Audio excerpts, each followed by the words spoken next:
Hi, this is Rajesh Sharma. Bharat future city ఇది అర్థం చేసుకున్న వాళ్ళకి ఒక సూపర్బ్ ప్రాజెక్టుగా కనిపిస్తుంది.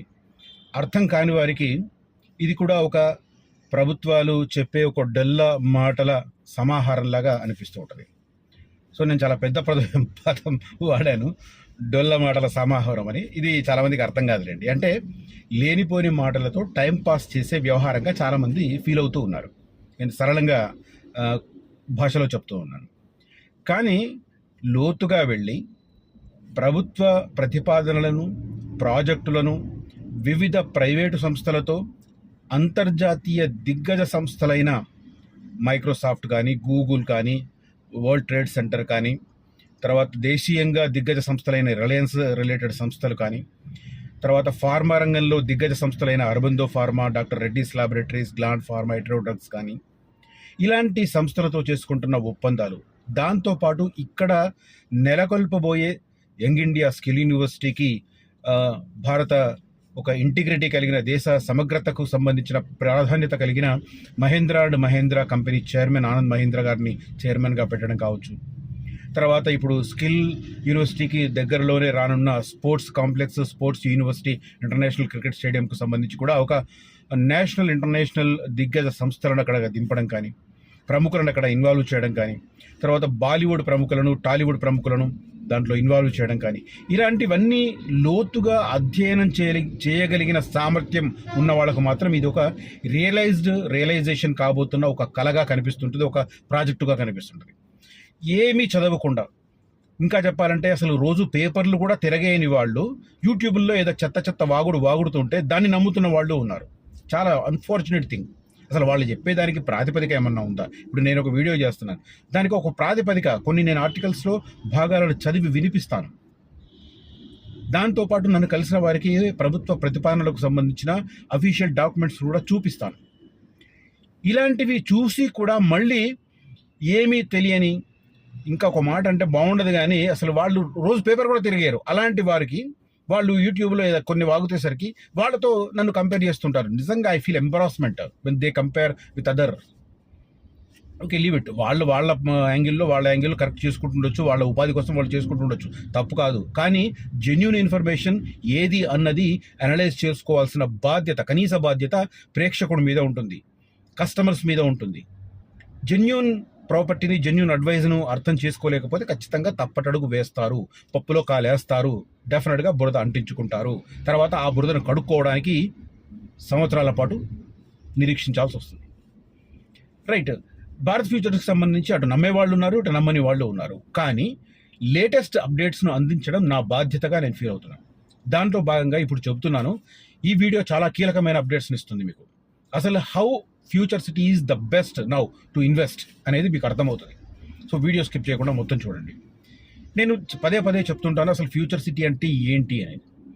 ఫ్యూచర్ సిటీ అనేది గత ప్రభుత్వం అంటే కేసీఆర్ ప్రభుత్వం సేకరించిన సుమారు 14,000 ఎకరాలను యూటిలైజ్ చేస్తూ, వాడుకుంటూ, వాటిని వివిధ సంస్థలకు, వివిధ సెక్టర్లకు కేటాయిస్తూ, సమగ్రంగా ఆ ల్యాండ్ యూసేజ్ ప్లాన్ను ప్రిపేర్ చేసి, రోడ్లు ఎక్కడ రావాలి, చెరువులు, కుంటలు ఉంటే వాటిని ఎలా ప్రొటెక్ట్ చేయాలి, అవి కాకుండా ఉన్న మిగతా భాగాన్ని బిట్స్గా డివైడ్ చేసి రిప్యూటెడ్ కంపెనీలకు ఇవ్వాలి, తద్వారా ఎంప్లాయ్మెంట్ జనరేషన్ చేయించాలి, ఒక ప్యారలల్ సిటీని అక్కడ డెవలప్ చేయించాలి. ఇది కాన్సెప్ట్. సో ఫస్ట్ ఫేజ్ అని నేను పదే ఎందుకు చెప్తానంటే, గవర్నమెంట్ దగ్గర ఆల్రెడీ ప్రజల దగ్గర నుంచి సేకరించిన భూమి ఉన్న ప్లేస్ను ఫస్ట్ ఫేజ్ కింద చెప్పాలి. ఎందుకంటే మళ్ళీ కొత్తగా భూసేకరణ చేయాల్సిన అవసరం లేదు. దాన్ని డిజైన్ చేసి, బిట్స్గా డివైడ్ చేసి, రోడ్లు వేసి, ఇన్ఫ్రాస్ట్రక్చర్ కల్పించి, చెరువులు, కుంటలుంటే వాటిని ప్రొటెక్ట్ చేసి డెవలప్ చేయాలి. ఈ టాస్క్ రేవంత్ రెడ్డి గారు తన ఫస్ట్ టర్మ్ పదవీ కాలంలో పూర్తి చేయాలని సంకల్పించారు. దానికి అనుగుణంగా శరవేగంగా చర్యలు తీసుకుంటున్నారు. ఫస్ట్ ఎంప్లాయ్మెంట్ వచ్చే నక్కర్తమేడిపల్లి దగ్గర 2 కీలకమైన రోడ్లను ఎంత వేగంగా పనిచేస్తున్నారో అంత వేగంగా పనిచేస్తున్నారు.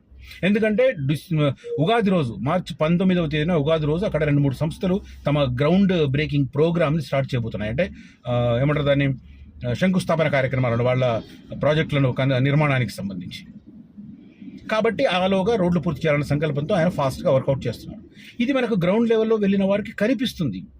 వెళ్ళని వాళ్ళు ఈ ఎలాంటి ప్రాతిపదిక లేకుండా చేస్తున్న ప్రాపగాండాను నమ్ముతున్నారు. సరే నమ్మండి నమ్మకపోండి. ఇప్పుడు ఎందుకంటే చరిత్రలో ఇలాంటి వాళ్ళు చాలామంది ఉంటారు. ఇప్పుడు హైటెక్ సిటీ కడుతున్నప్పటి నుంచి ఈ బిల్డింగ్ ఎల్ఎన్టీకే కడుతున్నారు అని మాట్లాడిన వాళ్ళు ఉన్నారు. చంద్రబాబు మీద బురద జల్లిన వాళ్ళు ఉన్నారు. ఆ రోజు రాజశేఖర రెడ్డి గారు వస్తే ఐటీని చుట్టి పక్కన పడేస్తారు అన్నవారు ఉన్నారు. ఇదంతా కాలగమనంలో వస్తున్న కొత్త టెక్నాలజీని అడాప్ట్ చేసుకోవడం తెలియని వారు మాట్లాడే మాట. కానీ ప్రభుత్వ అధినేతలుగా ఉన్నవాళ్ళు రాష్ట్ర తలసరి ఆదాయాన్ని పెంచడానికి, తద్వారా ప్రతి కుటుంబం బాగుపడడానికి యథాశక్తి ప్రయత్నాలు చేస్తుంటారు. కానీ ఎవరి ముద్ర వాళ్ళు వేసుకోవడానికి వాళ్ళ స్టైల్లో ప్రయత్నం చేస్తారు. ఇది తెలియక ఆయన అది చేశాడు, దాన్ని పక్కన పెట్టి ఈయన ఇది చేశాడు, ఈయన ఇది పక్కన పెట్టి రేపు ఇంకోటి చేస్తాడు అని చెప్పి ఒక పిచ్చి పిచ్చి అభిప్రాయాల్లో ఉంటారు. విపక్షంలో ఉన్నప్పుడు ఎన్ని మాట్లాడినా అధికారంలోకి వచ్చాక ఆ బాధ్యతలను, ప్రభుత్వ బాధ్యతలను కొనసాగించాల్సిందే. అఫ్ కోర్స్ తమ ముద్ర వేయడానికి ప్రయత్నం చేస్తారు, ఎందుకంటే పొలిటికల్ సర్వైవల్ కోసం. రైట్, ఇప్పుడు లేటెస్ట్గా వచ్చిన దాని ప్రకారం ఒక ఆర్టికల్ చూపిస్తారు. ఇది ఎంత సెంట్రిక్ అవుతుంది ఫ్యూచర్ సిటీకి అనేది జస్ట్ మీరు ట్రై టు అండర్స్టాండ్ దిస్. భవిష్యత్ జంక్షన్గా మారనున్న ఫ్యూచర్ సిటీ. ఎందుకంటే నాట్ ఓన్లీ కంపెనీలు రావడం, సెక్టర్లు రావడం, ఉద్యోగ కల్పన జరగడం ఇది ఒక్కటే కాదు, రోడ్డు రవాణా, రైల్వే వ్యవస్థ కూడా ఈ ఫ్యూచర్ సిటీని క్రాస్ చేస్తూ వెళ్ళబోతుంది. Major developments. Foremost thing, future city centre నుంచి ఆంధ్రప్రదేశ్ రాజధాని అమరావతి మీదుగా మచిలీపట్నం పోర్టు వరకు వెళ్ళే జాతీయ రహదారి, ఐఎమ్ రిపీటింగ్, నేషనల్ హైవే. చాలామంది రాష్ట్ర ప్రభుత్వం అనుకొని వస్తుందా రాదా అన్న ఒక మీమాంసలో ఉన్నారు. ఇది ఎందుకు వస్తుంది అన్నది ఒకసారి అర్థం చేసుకోదలిస్తే చెప్తాను. 2014లో రాష్ట్ర విభజన జరిగినప్పుడు రాష్ట్ర విభజన చట్టంలో ఆంధ్రప్రదేశ్ కొత్త రాజధానికి తెలంగాణ రాజధానిగా ఉండబోతున్న, అంటే ఆనాడు 10 సంవత్సరాలు ఉమ్మడి రాజధాని కాబట్టి తెలంగాణ రాజధాని ఇప్పుడు అయిపోయింది అనుకోండి, ఇప్పుడు తెలంగాణ రాజధాని అని చెప్పాలి. తెలంగాణ రాజధాని హైదరాబాద్కి ఎక్స్క్లూజివ్గా ఒక నేషనల్ హైవే వేస్తామని ఆ రోజు విభజన చట్టంలో పేర్కొన్నారు.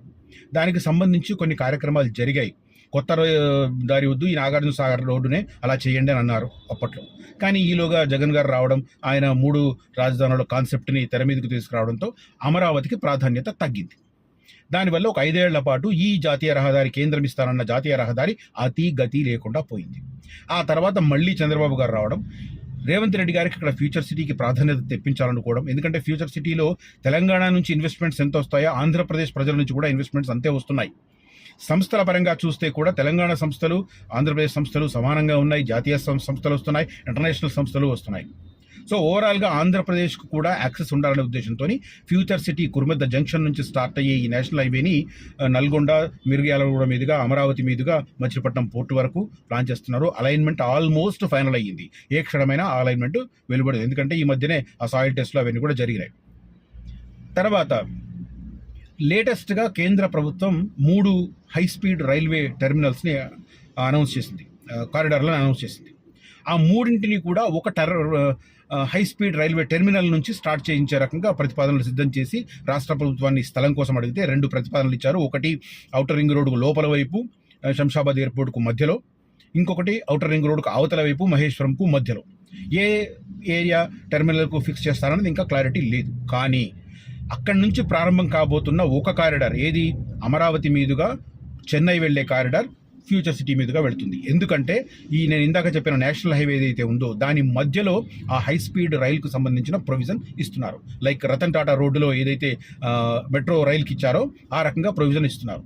సో అంత ఇంపార్టెంట్ ప్లేస్.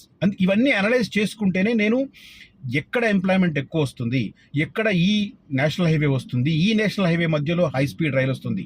చాలామంది నేను యూట్యూబర్స్ మీద కొంత కామెంట్ చేశాను. చాలామంది బుల్లెట్ ట్రైన్ అంటున్నారు. అంటే వాళ్ళకు బుల్లెట్ ట్రైన్కి హై స్పీడ్ ట్రైన్కి కూడా తేడా తెలియదు. బుల్లెట్ ట్రైన్ మీన్స్ 500 కిలోమీటర్ల కంటే వేగంగా ప్రయాణం చేయగలిగిన వాటిని బుల్లెట్ ట్రైన్ అంటారు. బట్ ఇప్పుడు ఇక్కడ వస్తున్నవి 320 నుంచి 350 కిలోమీటర్ల వేగంతో ప్రయాణం చేసేవి. అందుకే వీటిని హై స్పీడ్ రైల్వే కారిడార్స్ అంటున్నారు. అఫ్ కోర్స్ ఇవి కూడా వాటిలాగానే ఎలివేటెడ్ కారిడార్గా ఉంటాయి. ఎలివేటెడ్ మీదనే ఉంటుంది, భూమి మీద కాకుండా భూమి పైనుంచే వెళుతుంది డిస్టర్బెన్సెస్ లేకుండా. కానీ స్పీడ్ పరంగా వీటిని హై స్పీడే అనాలి. కానీ ఇప్పటికీ చాలామంది బుల్లెట్ ట్రైన్ అంటున్నారు. సో ఇది అంటే అవగాహన లేకుండా కొంతమంది చేస్తున్నారు, ప్రచారం చేస్తున్నారు అని చెప్పడానికి ఇది ఉదాహరణ. నేను ఎవరికి కించపరచడం లేదు, చెప్తున్నాను. సో ఈ రకంగా అక్కడి నుంచి వెళ్ళబోతున్నాయి. అంటే ఫ్యూచర్ సిటీ ఒక జంక్షన్గా ఒక నేషనల్ హైవే, ఒక Ratan Tata highway, high speed రైలు, వాటితో పాటు ఇంటర్నల్గా 200 ఫీట్ రోడ్లు, 100 ఫీట్ రోడ్లు, 150 ఫీట్ రోడ్లు, వీటన్నింటినీ సమగ్రంగా డిజైన్ చేసి కొన్నింటి వర్క్ స్టార్ట్ చేసి జరుగుతున్న పరిస్థితి. అందుకే ఫ్యూచర్ సిటీ అనేది జంక్షన్ కాబోతుందని పదే పదే చెప్పడం అనమాట. సో బందరు పోర్టుకు గ్రీన్ఫీల్డ్ ఎక్స్ప్రెస్ వే, ఎయిర్పోర్టుకు అనుసంధానంగా మెట్రో రైల్, వీటన్నింటి సమీపంలో భారీ మాల్స్, మహానగరంపై ఒత్తిడి తగ్గించేందుకు భారీ ప్రణాళిక. భవిష్యత్ జంక్షన్గా మారనున్న భారత్ ఫ్యూచర్ సిటీ. విమానాశ్రయం, high speed railway terminals, metro station, greenfield express రహదారి, వీటన్నింటికీ చేరుకునేలా గ్రీన్ఫీల్డ్ రేడియల్ రోడ్లు వెరసి ఫ్యూచర్ సిటీ భవిష్యత్ జంక్షన్గా మారబోతోంది. ప్రభుత్వం ప్రతిష్టాత్మకంగా ఫ్యూచర్ సిటీ కేంద్రంగానే అభివృద్ధికి వేగంగా అడుగులు వేస్తోంది. ఫ్యూచర్ సిటీ నిర్మాణంతో పాటు అటువైపు నివసించే వారందరికీ అవసరమైన సౌకర్యాలన్నింటినీ ఏర్పాటు చేసే రకంగా చర్యలు తీసుకుంటుంది. ఫ్యూచర్ సిటీ పరిధిలోనే యంగ్ ఇండియా స్కిల్ యూనివర్సిటీ భవనాన్ని నిర్మిస్తుండగా పలు రంగాలను కూడా ఇక్కడికి తరలించనున్నారు. తాజాగా కేంద్ర ప్రభుత్వం తెలంగాణ మీదుగా ఇతర రాష్ట్రాలకు వెళ్లేందుకు ప్రకటించిన హై స్పీడ్ రైల్ కారిడార్లను కూడా ఫ్యూచర్ సిటీ సమీప ప్రాంతాల నుంచి తీసుకువెళ్తున్నారు. శంషాబాద్ విమానాశ్రయానికి దగ్గరలో ఉండే భూమిని గుర్తించారు. అక్కడి నుంచి 3 రూట్లు ప్రారంభమవుతాయి. ఒక కారిడార్ బెంగళూరు వైపు, ఒక కారిడార్ పూణే మీదుగా ముంబై వైపు, ఇంకో కారిడార్ అమరావతి మీదుగా చెన్నై వైపు. ఆ అమరావతి మీదుగా వెళ్ళేది మనకు ఫ్యూచర్ సిటీ క్రాస్ చేస్తూ వెళుతుంది. బెంగళూరు వైపు వెళ్ళేది ఫ్యూచర్ సిటీకి కొద్దిగా దూరంగా మహేశ్వరం వైపు నుంచి వెళ్తుంది. మహేశ్వరం దాటిన తర్వాత వైపు నుంచి వెళ్తుంది. రైట్. ఫ్యూచర్ సిటీ నుంచి బందర్ పోర్టు వరకు 291 కిలోమీటర్ల మేర ప్రతిపాదించిన గ్రీన్ఫీల్డ్ ఎక్స్ప్రెస్ రహదారి జంక్షన్ను కూడా వీటికి అనుసంధానించబోతున్నారు.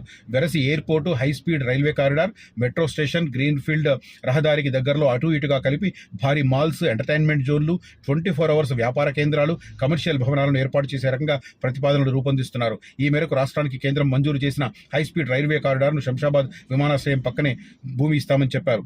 ఇదంతా భవిష్యత్తు దృష్టిలో పెట్టుకుని చేస్తున్నారు. ఓవరాల్గా ఏంటంటే old city, hitech city, Cyberabad, knowledge city, Gachibowli, IT circle సహా చిన్న చిన్న పరిశ్రమలన్నీ మహానగరంలోనే ఉండడంతో విపరీతమైన రద్దీ ఏర్పడుతుంది. దాన్ని కొద్దిగా స్కాటర్డ్ ఏరియాస్కి డివైడ్ చేయాల్సిన అగత్యం, అవసరం ఉంది. కాబట్టి ఎందుకంటే మహానగర జనాభా ఇప్పుడు ఉన్న 1.5కే, అంటే అనఫిషియల్గా చెప్తున్నాను 1.5, అఫీషియల్గా జస్ట్ 1.3 crores క్లెయిమ్ చేస్తున్నారు. అనధికారికంగా ఇంకో అంటే లెక్కల్లో లేని ఇంకొక 20-25 లక్షల మంది ఉన్నారు. సో 1.5 జనాభాకే మనం ఇంత తనలాడుతున్నాం, సతమతం అవుతున్నాం. అది ఒకవేళ రేపు 2040 కల్లా 3 కోట్లకు చేరుకుంటే అప్పుడు ఇలాంటి స్కాటర్డ్ ఏరియాస్కి డివైడ్ చేయాల్సిన అవసరం ఉంది. కాబట్టి ఫ్యూచర్ సిటీ మీద ఒక ప్యారలల్ సిటీ డెవలప్మెంట్ కోసం ప్రభుత్వం ప్రయత్నం చేస్తుంది.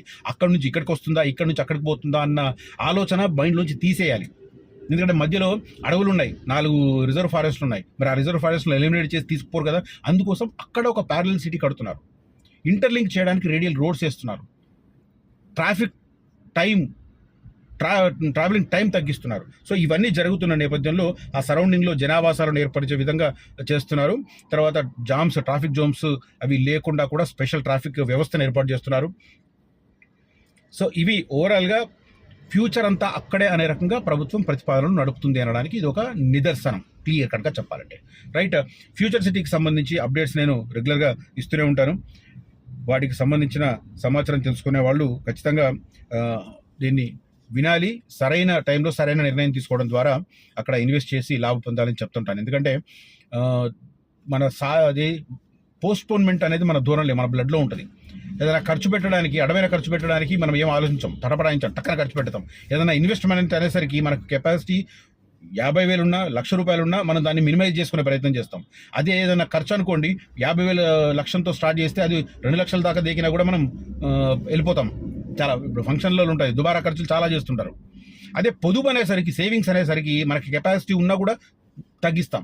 నిజానికి నెక్స్ట్ ఇయర్ మన సంపాదన పెరుగుతుంది, ఒక 10%, 15% అన్న పెరుగుతుంది. కాబట్టి దానికి అనుగుణంగా మనం ఇన్వెస్ట్ చేయాలి, దానికి అనుగుణంగా మనం సేవింగ్స్ చేయాలి. కానీ అలా చేయం మనం. సేవింగ్స్ అనేసరికి ఎక్కువ ఆలోచిస్తాం, ఖర్చు దగ్గర తక్కువ ఆలోచిస్తాం. మనం చాలా ఫంక్షన్స్లో చూస్తుంటాం కదా, ఒక పెళ్ళికి 20 లక్షలు చేద్దామని అనుకుంటారు, అది 30 లక్షల దాకా దేకుతుంది. కానీ చేస్తాడు సప్పో చేసి. అదే ఇన్వెస్ట్మెంట్ మనం 20 లక్షలు చేయగలమని అనుకుంటే వాడు 10,000 దగ్గరనే 10 లక్షల దగ్గరనే ఆలోచిస్తూ ఉంటారు. ఇది రైట్ అంటే కరెక్ట్ వెల్త్ మేనేజ్మెంట్ కాదు. రైట్. ఇంట్రెస్ట్ ఉన్న వాళ్ళు నన్ను కాంటాక్ట్ చేయవచ్చు. బట్ రైట్ టైమ్లీ డెసిజన్ డెఫినెట్గా మంచి ఫలితాలు ఇస్తుంది. చాలామంది 6 నెలలు 1 year తర్వాత చూద్దాం అనుకుంటారు. అప్పట్లోగా ఈ రోడ్లు, మిగతా ఇన్ఫ్రాస్ట్రక్చర్ పూర్తయితే ఖచ్చితంగా రేట్స్ అనేది ప్లాట్ రేట్ కావచ్చు, భూముల రేట్లు కావాలి, ఖచ్చితంగా ఒక 30-40% ఇంక్రీజ్ అవుతాయి. ఆ 30-40% మీకు ఆ రోజు కాస్ట్ అవుతుంది, ప్రియం అవుతుంది. సో జాగ్రత్తగా ఆలోచించాలి. ఇన్వెస్ట్మెంట్ ముందు చేయాలి, ఖర్చు తర్వాత చేయాలి. ఇది ఒకసారి గుర్తుపెట్టుకోండి. Thank you for watching this video. Signing off Rajesh Sharma.